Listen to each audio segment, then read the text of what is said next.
Capítulo 7. 1967. No lo gestioné bien, nada bien. Sabiendo cuál sería su reacción y temiéndomela, no tuve ganas de contarle a Johnson toda la historia. Le envié una breve nota comentándole que la reunión con Onizuka había ido bien y diciéndole que había conseguido los derechos de distribución a nivel nacional. Pero eso fue todo.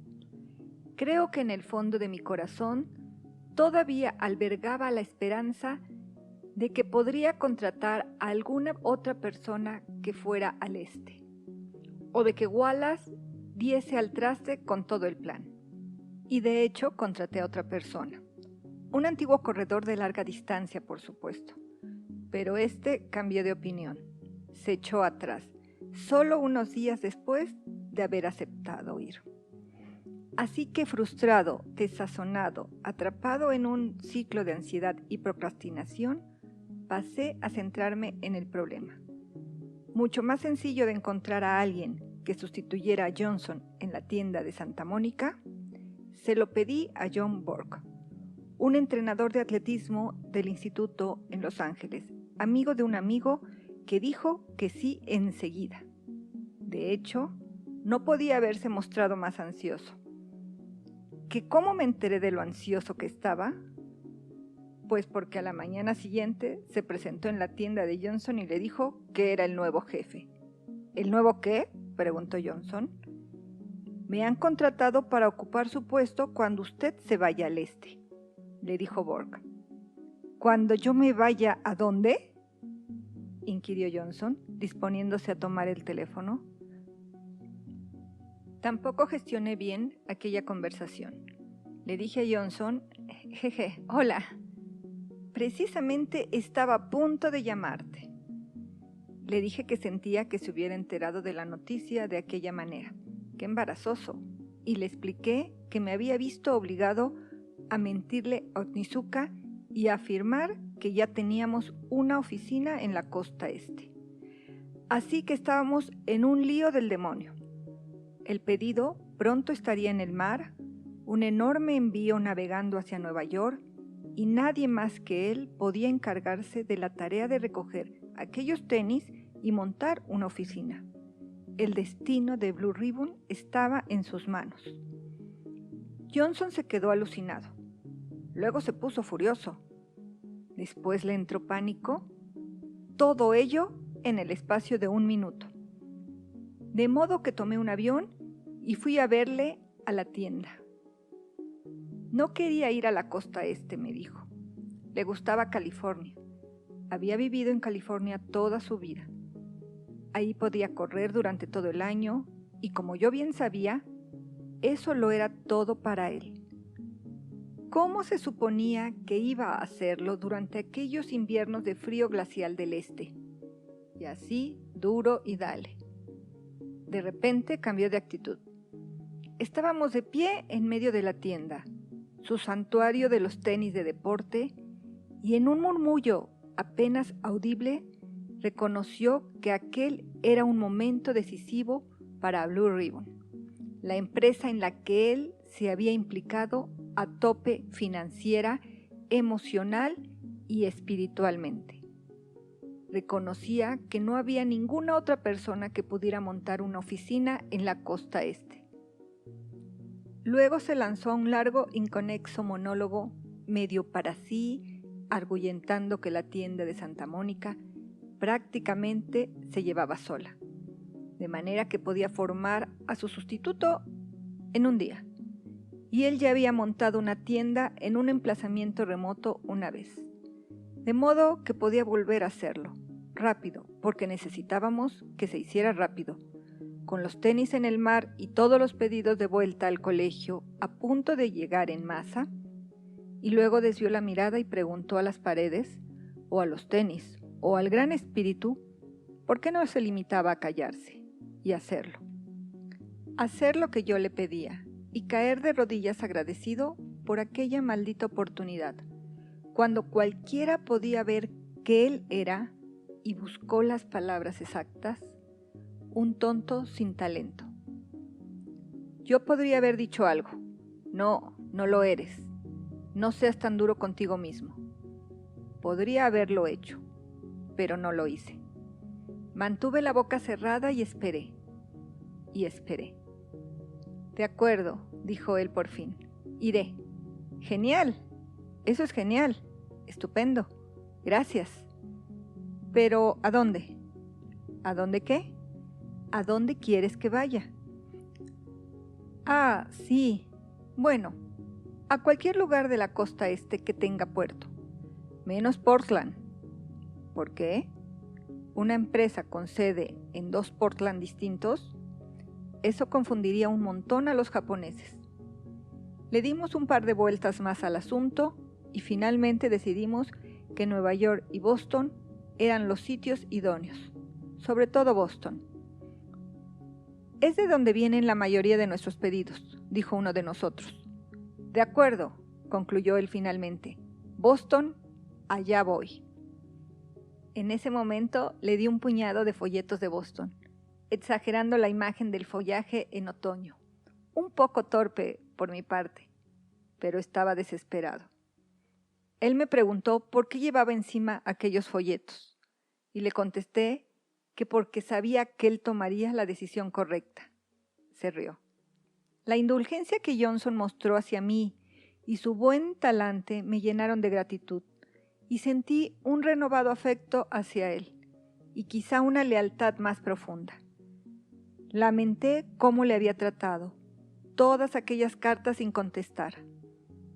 Hay jugadores de equipo y hay jugadores de equipo. Y luego está Johnson, pensé.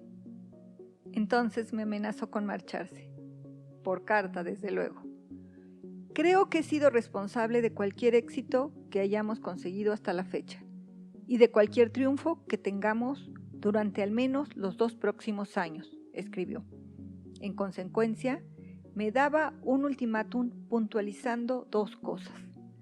Hacerle socio de pleno derecho de Blue Ribbon, subirle el sueldo a $600 al mes, más una tercera parte de todos los beneficios que se consiguieran por encima de los 6,000 primeros pares vendidos. De lo contrario, añadía, adiós. Telefoné a Bowerman y le informé de que el empleado a tiempo completo número 1 de la empresa se estaba amotinando. Bowerman escuchó en silencio, consideró todos los puntos de vista, sopesó los pros y los contras y luego dio su veredicto. Que se joda. Yo le dije que no estaba seguro de que joderlo fuera la mejor estrategia. Quizá hubiera alguna solución intermedia para aplacarle, de darle alguna participación en la empresa, pero cuando hablamos de ello con mayor detalle, no salían los números. Ni Bowerman ni yo queríamos renunciar a la más mínima parte de nuestra participación, de modo que el ultimátum de Johnson, aun en el caso de que yo hubiera querido aceptarlo, resultaba imposible de cumplir.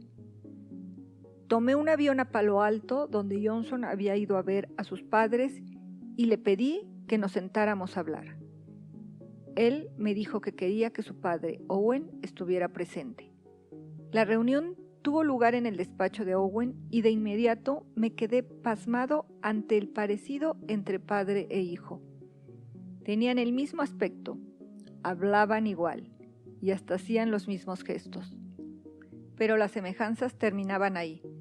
Desde un primer momento Owen se mostró gritón, agresivo, y me di cuenta de que había sido el instigador del motín. Owen era comercial, vendía equipamiento de grabación de voz como dictáfonos y era condenadamente bueno en lo suyo.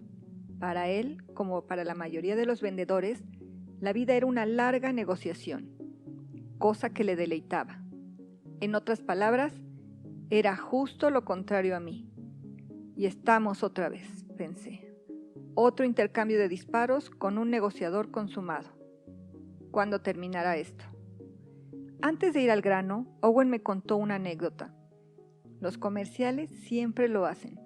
Como yo era contador, me dijo, le había recordado a otro al que había conocido hacía poco y que tenía como cliente a una bailarina de topless. La anécdota, creo, giraba en torno a si los implantes de silicona de la bailarina eran o no desgravables. Cuando terminó de contarlo, me reí, por cortesía, y luego me agarré a los brazos de mi silla y esperé a que Owen dejara de reír e hiciera su movimiento de apertura. Empezó mencionando todo lo que su hijo había hecho por Blue Ribbon. Insistió en que si Blue Ribbon seguía existiendo era gracias a él. Yo asentí con la cabeza, dejé que se expresara abiertamente y me resistí al impulso de establecer contacto visual con Johnson, que se había sentado aparte. Me pregunté si habían ensayado todo aquello, tal como Johnson y yo habíamos ensayado mi discurso antes de mi último viaje a Japón. Cuando Owen terminó, cuando dijo que, considerando los hechos, era evidente que su hijo debía ser socio de Blue Ribbon, yo carraspeé y le di la razón en que Johnson era fuera de serie, que su trabajo había sido vital e inestimable. Pero entonces solté el mazazo. Lo cierto es que tenemos $40,000 en ventas y debemos más que eso. De modo que sencillamente aquí no hay nada que repartir, colegas. Estamos discutiendo por las tajadas de un pastel que no existe. Además, le dije a Owen que Bowerman no estaba dispuesto a vender ni la más mínima fracción de su participación en Blue Ribbon. Y por lo tanto, yo tampoco podía hacerlo con la mía. Si lo hiciera, entregaría el control mayoritario de algo que yo había creado, lo cual no consideraba factible. Entonces hice mi contraoferta. Le concedería a Johnson un aumento de sueldo de $50. Owen se quedó mirándome. Era una mirada dura, feroz, perfeccionada a lo largo de numerosas e intensas negociaciones. Muchos dictáfonos habían salido por la puerta después de lanzar aquella mirada. Esperaba que se diera, que subiera mi oferta, pero por una vez en mi vida yo tenía una ventaja, porque no tenía nada que ofrecer. ¿Lo tomas o lo dejas? Es como tener 4 cartas del mismo palo, difícil de superar. Finalmente, Owen volvió la vista hacia su hijo. Creo que ambos sabíamos desde un primer momento que Johnson sería el único que podría zanjar el asunto, y yo vi en su rostro que se debatía entre 2 deseos contrapuestos. No quería aceptar mi oferta, pero tampoco quería marcharse. Amaba a Blue Ribbon. Necesitaba a Blue Ribbon. Para él, Blue Ribbon era el único lugar en el mundo donde encajaba, una alternativa al arenal empresarial que se había tragado a la mayoría de nuestros compañeros de clase y amigos, a la mayor parte de nuestra generación. Se había quejado 1,000,000 de veces de mi falta de comunicación. Sin embargo, mi estilo de dirección del tipo laissez-faire le había potenciado, le había dado alas. No era probable que encontrara esa clase de autonomía en ninguna otra parte. Al cabo de unos segundos me tendió la mano. Trato hecho, me dijo. Trato hecho, le dije yo a mi vez, estrechándosela. Sellamos nuestro nuevo acuerdo con una carrera de 6 millas. Creo recordar que gané. Con Johnson en la costa este y Borg al frente de la tienda, me veía sobrepasado de empleados. Entonces recibí una llamada de Bowerman pidiéndome que añadiera otro más. Uno de sus antiguos corredores, Geoff Hollister. Me llevé a Hollister a comer una hamburguesa y nos caímos bien, pero me convenció del todo al no arredrarse lo más mínimo cuando me metí la mano en el bolsillo y me encontré sin dinero para pagar el almuerzo. De modo que lo contraté para que recorriera el estado vendiendo Tigger, convirtiéndolo así en el empleado a tiempo completo número 3. Bowerman no tardó en llamarme de nuevo. Deseaba que contratara a otra persona. ¿Cuadruplicar mi personal en solo unos meses? ¿Creía que yo era General Motors? Podía haberme plantado, pero entonces me dijo el nombre del candidato. Bob Woodell. Yo lo conocía, por supuesto. Todo el mundo en Oregon lo conocía. Goodell había sido un destacado miembro del equipo de Bowerman en 1965. No una estrella, pero sí un competidor enérgico e inspirador.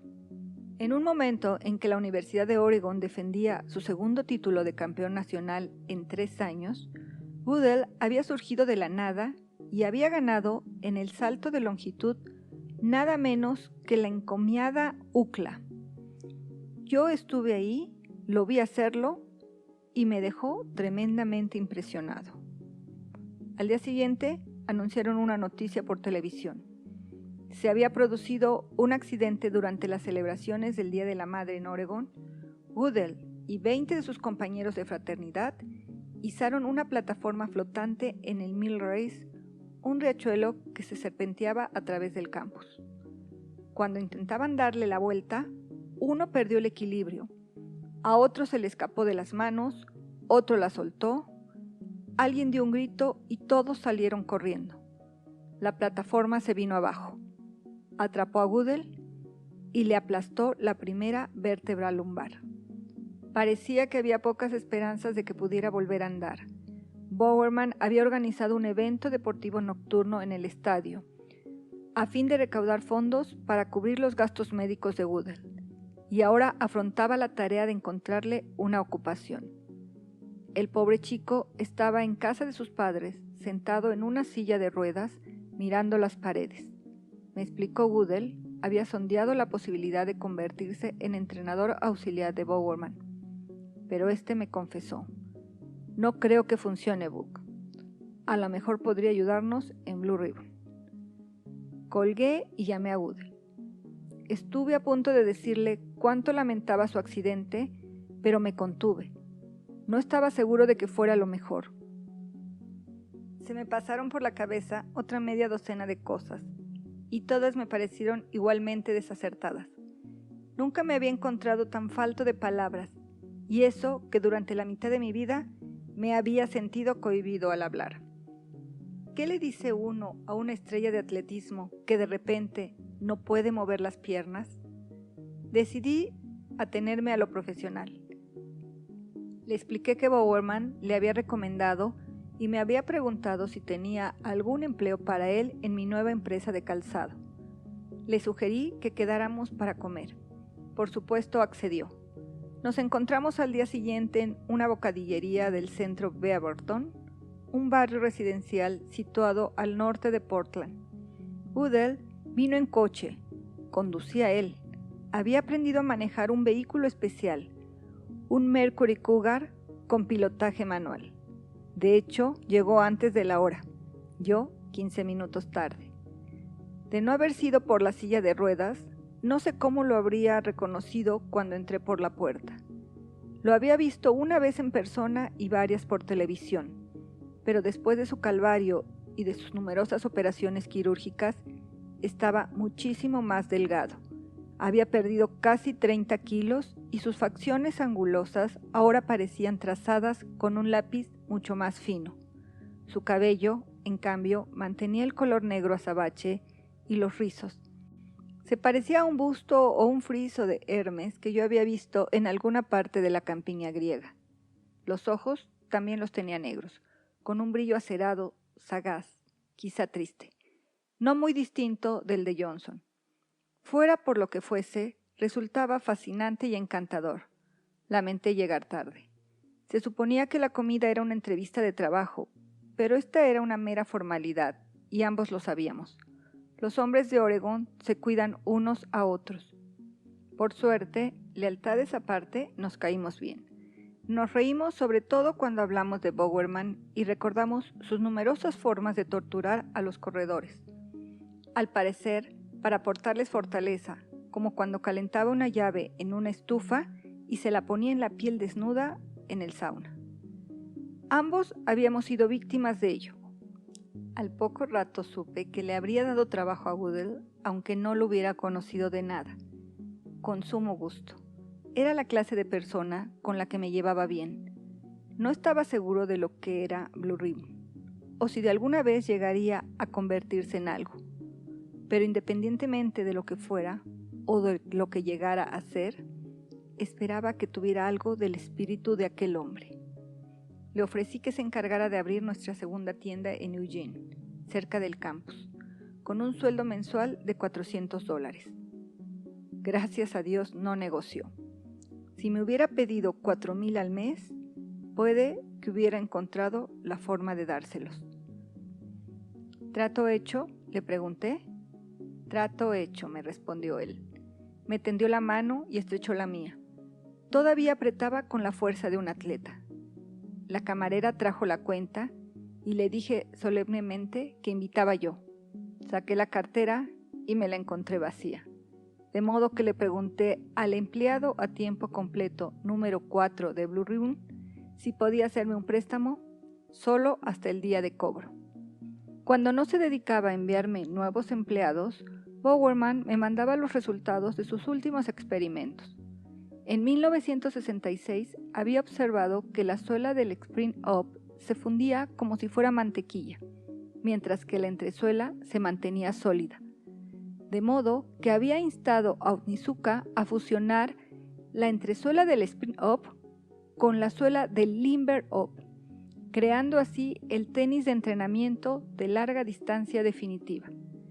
En 1967, Onizuka nos acababa de enviar el prototipo y resultaba asombroso. Con su lujoso acolchado y su elegante línea, parecía llegada del futuro. Onizuka nos preguntó cómo queríamos que se llamase. A Bowerman le gustaba Aztec, en homenaje a los Juegos Olímpicos de 1968 que se celebrarían en Ciudad de México. A mí me pareció bien. Perfecto, dijo Onizuka, y así fue como nació el Aztec. Entonces Adidas amenazó con ponernos una demanda.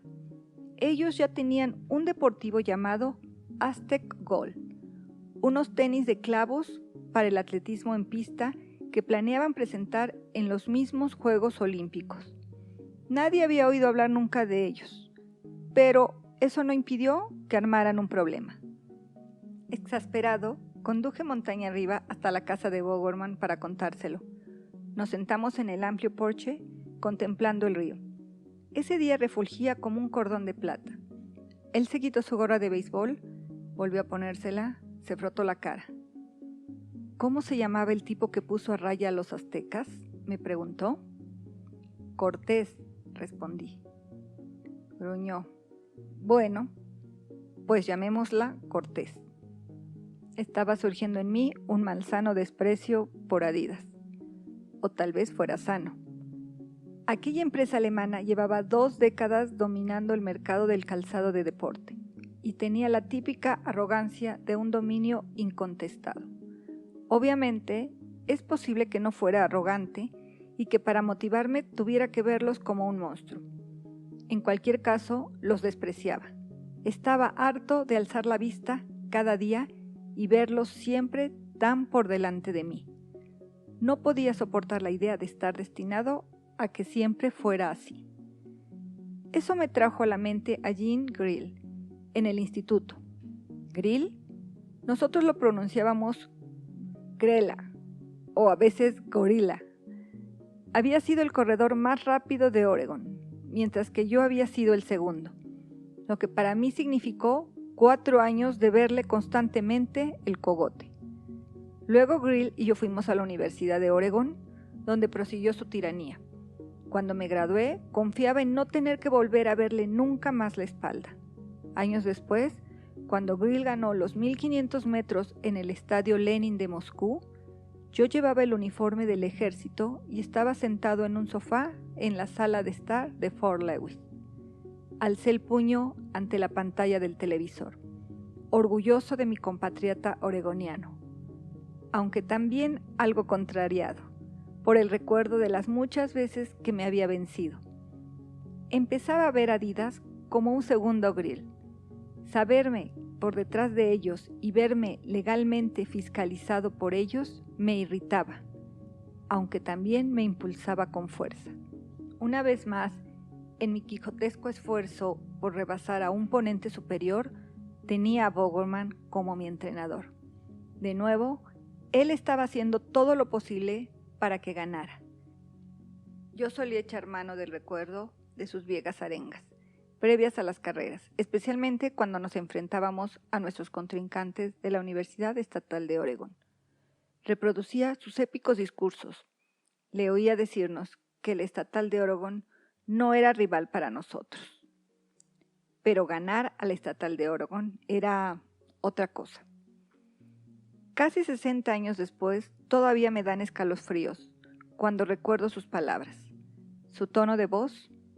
Nadie era capaz de motivarte como él. A pesar de que nunca levantaba la voz, sabía cómo hablar de manera subliminal, insertando con astucia signos de exclamación como llaves calientes apretadas contra la piel. Para obtener un extra de inspiración, a veces recordaba la primera vez que lo vi rondar por el vestuario repartiendo tenis nuevos. Cuando se acercó a mí, yo ni siquiera estaba seguro de que formara parte del equipo. Aún estaba en primer curso, todavía no sometido a prueba, todavía en fase de desarrollo. Pero él me empujó contra el pecho un nuevo par de tenis de clavos. Knight, me dijo. Eso fue todo. Solo mi apellido, ni una sílaba más. Yo bajé la cabeza y observé los deportivos. Era del color verde Oregon, con franjas amarillas, lo más impresionante que había visto nunca. Las estreché entre mis brazos y luego me las llevé a mi habitación y las coloqué con cuidado en el estante superior de mi librería. Recuerdo que las enfoqué con mi lámpara de mesa de cuello flexible. Eran Adidas, por supuesto. A finales de 1967, Bowerman inspiraba a muchas otras personas. Aquel libro del que me había hablado, aquel estúpido libro sobre jogging, había salido ya y estaba en las librerías. Con sus escasas 100 páginas, Jogging predicaba el evangelio del ejercicio físico a una nación que raras veces lo había oído antes y se repantigaba en el sofá. E inexplicablemente resultó un éxito. Se vendieron 1 millón de ejemplares, desencadenó todo un movimiento y cambió el significado de la palabra correr. Al poco tiempo, gracias a Bowerman y su libro, correr ya no era solo una actividad para bichos raros, ya no era un culto sectario, era algo padre. Yo me alegré por él, pero también por Blue Ribbon. Sin duda, su bestseller nos daría publicidad y un empujón a nuestras ventas. Entonces me senté a leerlo. Se me hizo un nudo en el estómago. En su exposición sobre el equipamiento, Bowerman daba algunos consejos de sentido común, seguidos de unas desconcertantes recomendaciones. Mencionando el dolor de espinilla, decía que aunque era importante llevar unos tenis adecuados, servía prácticamente cualquier calzado. Le pueden servir los zapatos que lleva para trabajar en el jardín o para hacer trabajos domésticos. ¿Qué? En cuanto a la vestimenta, comentaba que llevar la ropa apropiada puede ayudar anímicamente y, sin embargo, añadía, uno no debía obsesionarse con las marcas. Puede que eso fuera cierto para el corredor ocasional, a diferencia del atleta, pero por Dios, ¿necesitaba ponerlo en letra impresa? Cuando estábamos luchando por asentar una marca, es más, ¿en qué situación nos dejaba a Blue Ribbon y a mí? ¿Cualquier calzado valía?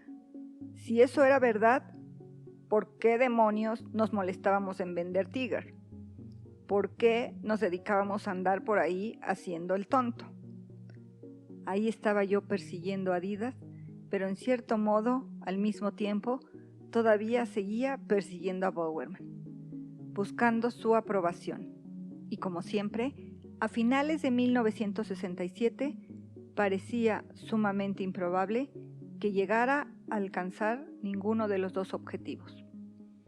Gracias en gran medida a los tenis Cortez de Bowerman, cerramos el año a lo grande, cumpliendo nuestras expectativas de ingresos, $84,000.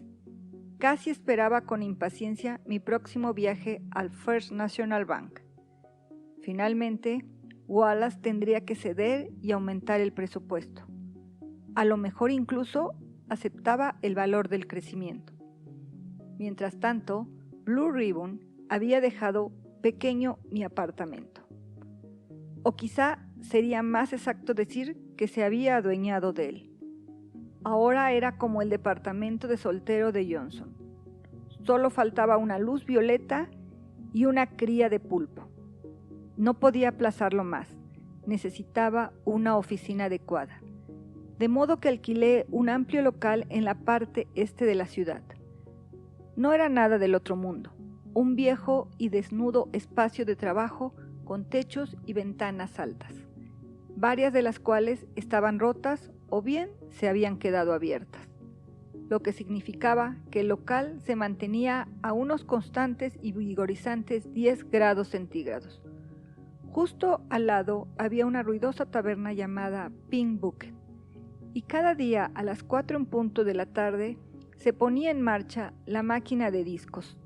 Las paredes eran tan finas que podías oír cómo caía el primer disco y a partir de ese momento cada nota era un estallido. Casi podías oír a la gente prendiendo cerillas, encendiendo cigarrillos, brindando a tu salud. Pero el alquiler era barato, $50 al mes. Cuando le enseñé a Goodell el local, él aceptó que tenía cierto encanto. Tenía que gustarle, porque iba a transferirle de la tienda de Eugene a aquella oficina.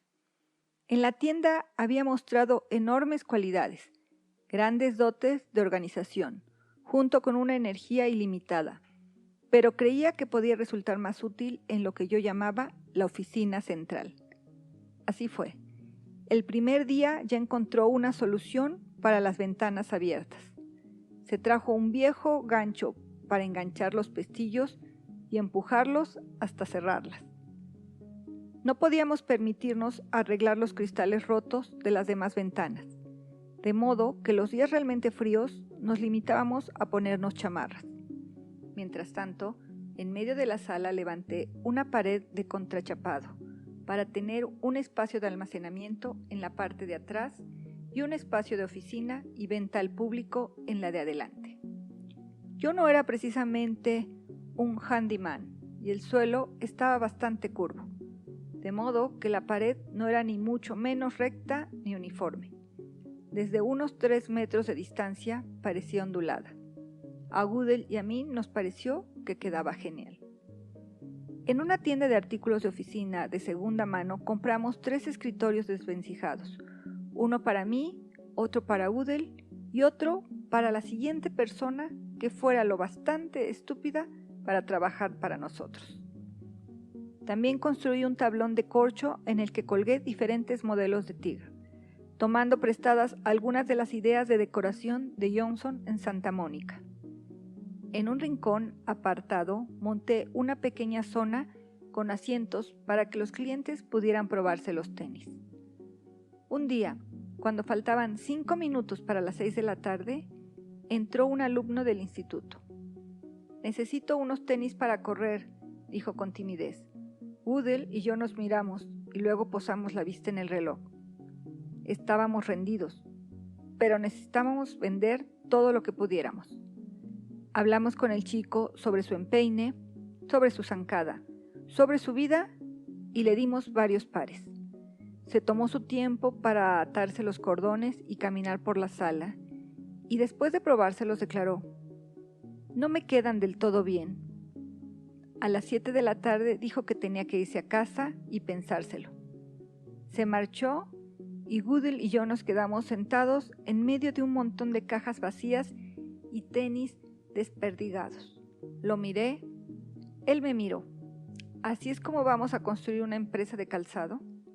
Mientras trasladaba poco a poco mis existencias de mi apartamento a mi nueva oficina, se me cruzó por la mente la idea de que podría tener más sentido olvidarme del apartamento y mudarme a la oficina, puesto que básicamente vivía allí de todos modos. Cuando no estaba en Pricewaterhouse ganándome el sustento, estaba en Blue Ribbon y viceversa, y podía ducharme en el gimnasio. Pero me dije a mí mismo que vivir en la oficina es propio de un demente. Entonces recibí una carta de Johnson en la que me decía que estaba viviendo en su nueva oficina. había decidido emplazar nuestro despacho de la costa este en Wellesley, un distinguido barrio residencial de Boston. Obviamente incluía un mapa hecho a mano y un dibujo y más información de la que yo podría necesitar jamás sobre la historia, la topografía y las pautas climatológicas de Wellesley. También me explicaba por qué lo había elegido. Al principio había pensado en Long Island, en Nueva York. A su llegada se reunió con el alumno del instituto que le había alertado sobre los tejemanejes del hombre Marlboro. El muchacho lo llevó a hacer un recorrido y Johnson vio lo suficiente de Long Island para saber que no era el sitio que buscaba. Dejó al chico, se dirigió al norte por la Interestatal 95 y cuando llegó a Wellesley encontró que tenía algo especial. Vio a varias personas corriendo por pintorescos caminos rurales, muchas de ellas mujeres con un gran parecido físico a Ally McGraw. Ally McGraw era el tipo de Johnson y además recordó que había estudiado en el Wellesley College. Luego se dio cuenta o recordó que la ruta del maratón de Boston pasaba directamente por la ciudad. Adjudicado. Buscó en su fichero y encontró la dirección de un cliente local, otra estrella del atletismo del instituto. Se dirigió a casa del chico y llamó a la puerta sin previo aviso. El muchacho no estaba, pero sus padres le dijeron a Johnson que era bienvenido y le invitaron a que lo esperara adentro. Cuando el chico llegó a casa, encontró a su vendedor de tenis sentado a la mesa del comedor cenando con su familia. Al día siguiente, después de que ambos salieran a correr juntos, el chico le dio a Johnson una lista de nombres, entrenadores locales, potenciales clientes, probables contactos y una lista de los barrios que podrían gustarle. Al cabo de unos días había encontrado y alquilado una casita detrás de una funeraria, firmando en nombre de Blue Ribbon. También la había convertido en su hogar. Quería que yo pagara la mitad de los $200 del alquiler.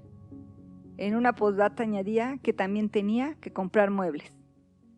No contesté.